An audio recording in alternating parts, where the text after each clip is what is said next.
aulas online, hoje com geografia. Nós passamos um período em que estávamos fazendo algumas correções, ou, para ser mais franca, as correções das atividades dos conteúdos que vimos nessa segunda unidade. Finalizamos e agora nós vamos dar continuação aos conteúdos programados no nosso livro, tá? Então hoje eu quero que vocês abram o livro na página 112. Nós vamos ver hoje dois conteúdos, mas são dois conteúdos pequenos e de fácil de você assimilar, tá? Então na página 112, o autor retrata sobre o povo brasileiro. Você diz o povo brasileiro, nós, né, os habitantes dessa pátria, nós, os habitantes dessa terra chamada Brasil. Então vejam, de imediato ele começa a enfocar a questão, levantar a questão das pessoas serem diferentes umas das outras. Então o que é que acontece? Por que isso acontece? Cada uma tem a sua individualidade, tá? Então, esse grupo, ele apresenta características diferentes umas das outras, seja na cor da pele, seja no formato dos olhos, seja no tipo do cabelo, ou seja, nas características, sejam físicas, sejam nos aspectos culturais, né? Mas isso aí é o que forma um grupo etérico. Então, depois ele vem nos dizendo o que é etérico. Então, etérico quer dizer o quê? É um grupo de pessoas homogêneas, né? Em suas características, sejam elas físicas ou sejam elas culturais.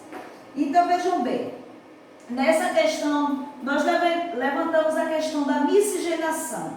O que é isso? A miscigenação, principalmente no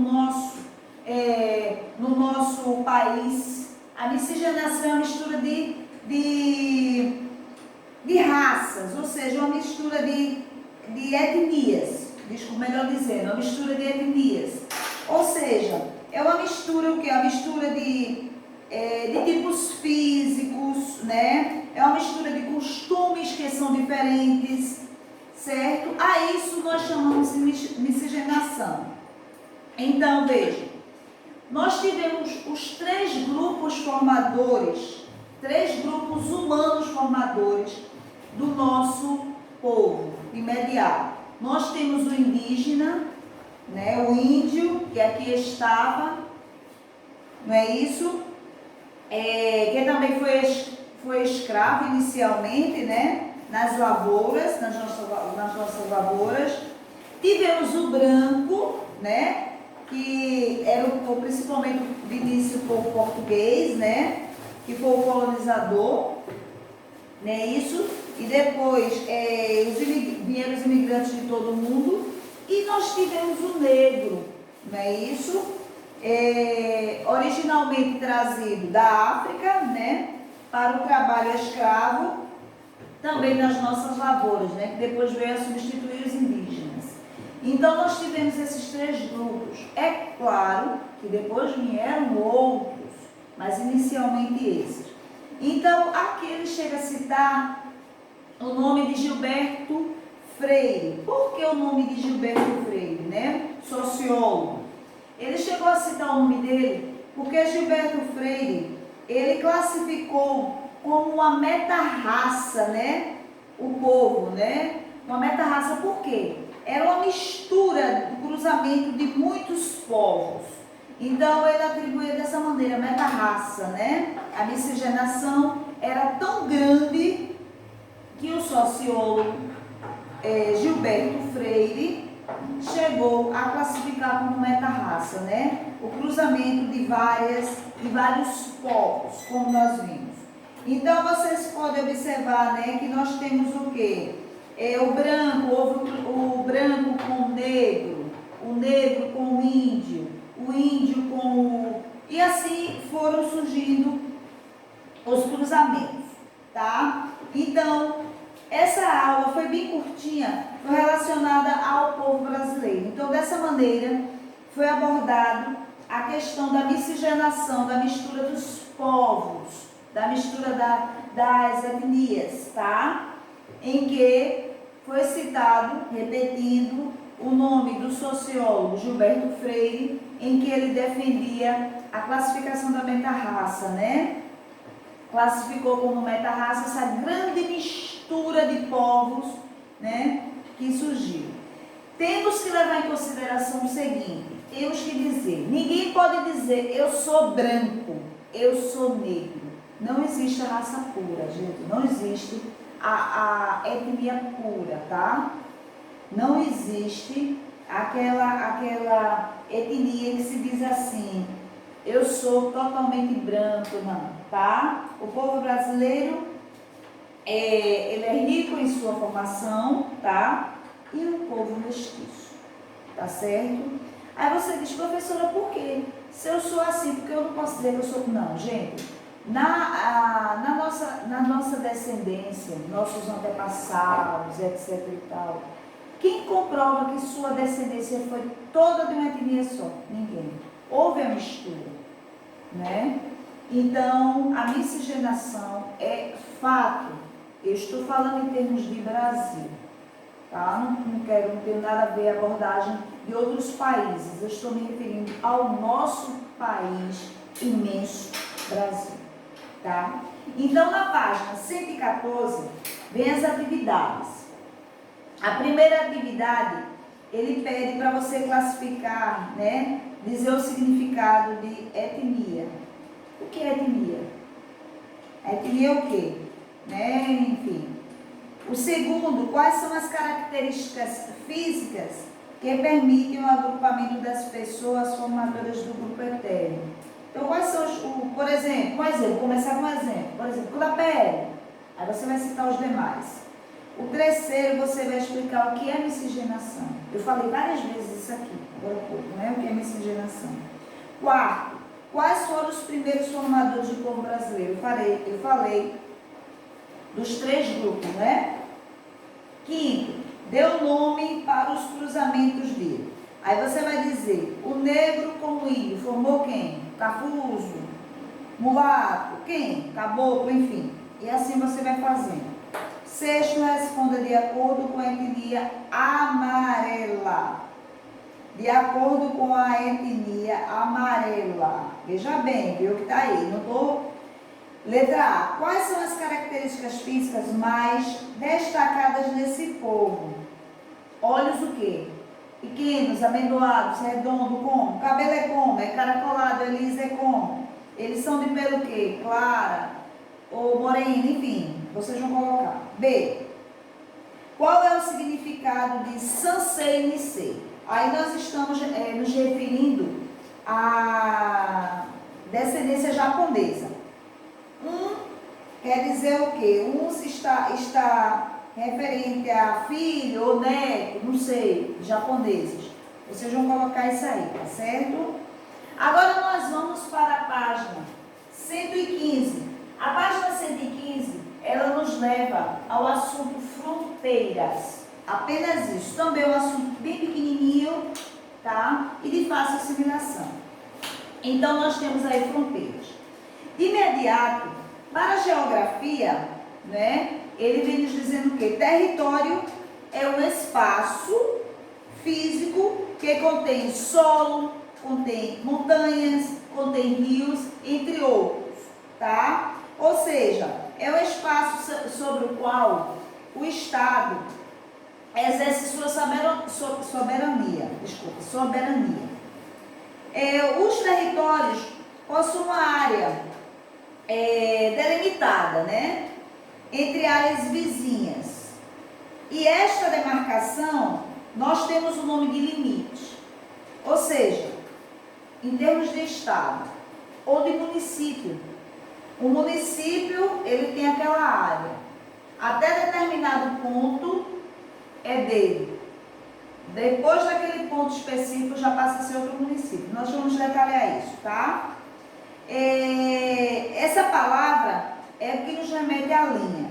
Então, quando o limite de duas áreas, por exemplo, entre países, nós chamamos esses limites de fronteiras. Ou seja, Brasil e Uruguai, um exemplo. Quando se trata de dois países, o final de um, começo do outro, nós chamamos de fronteiras. Já quando se trata de municípios, quando se trata de estados, né? Aí nós nos remetemos aos limites. Então, o que acontece? Essa fronteira, ou esses limites, digamos dessa maneira, elas podem ter como marco, né? Como aquela área delimitada, sejam elementos naturais ou algo que foi de interferência do homem. Por exemplo, você pode, um município pode terminar num determinado lugar onde passa um rio, tem uma travessia de um rio. Depois daquele rio já é outro município. Isso foi um elemento natural usado como limite entre os dois municípios. Pode ser um viaduto, pode ser uma estrada, que é muito comum, né, nos países, de um país terminar uma cidade do Brasil, atravessando a rua, aquela estrada, aquela avenida, você já está em outro país, desculpa. Pode ser uma placa, tá? Pode ser pontes, viadutos, enfim. Nesse caso aí, são elementos criados pelo homem. Diferente do primeiro exemplo que eu falei para vocês do rio, que é um elemento natural, né? Aquele rio estava ali, então foi delimitado o quê? Aqui é uma cidade X. Eu passando esse rio, vai ser uma cidade Y, ou um município, ou um estado. Sem querer citar, tá? Mesma coisa acontece com os países, tá certo? Ah, passei a ponte, estou em tal lugar. Ah, atravessei o viaduto. Ah, vou atravessar essa rua, já estou em tal, tá certo? Então, deixando claro o seguinte, quando se trata de municípios, quando se trata de estados, tá? Essa separação de áreas, né, que divide municípios e estados, por exemplo, nós chamamos de limites. Tá certo? Agora, quando se trata de países, tá certo? Quando se trata de áreas que separam países, aí nós estamos nos referindo a fronteiras. Entenderam a diferença entre países, o que separam eles, nós chamamos de esses limites de fronteiras. Já entre municípios e estados, nós nos remetemos a limites. Tá bom, pois? Então, vejam, podem ser naturais ou podem ser criados pelo homem. Então, vejam, na página 116, vocês têm um mapa aí, onde ele mostra bastante, né? Então, ele cita o quê? No caso do nosso país, né? O Brasil, nós sabemos que ele é grande em território, tá? Então, ele possui o quê? Fronteiras, tá certo? E dessas fronteiras, nós temos uma parte terrestre e temos uma parte marítima. Se você ficar de frente para o seu livro, como eu estou aqui, do nosso lado esquerdo nós temos os vizinhos, né? Nós temos nossos vizinhos. Você pode ver aí que temos fronteira com Bolívia, Peru, Uruguai, né? Argentina, Paraguai, enfim, tá?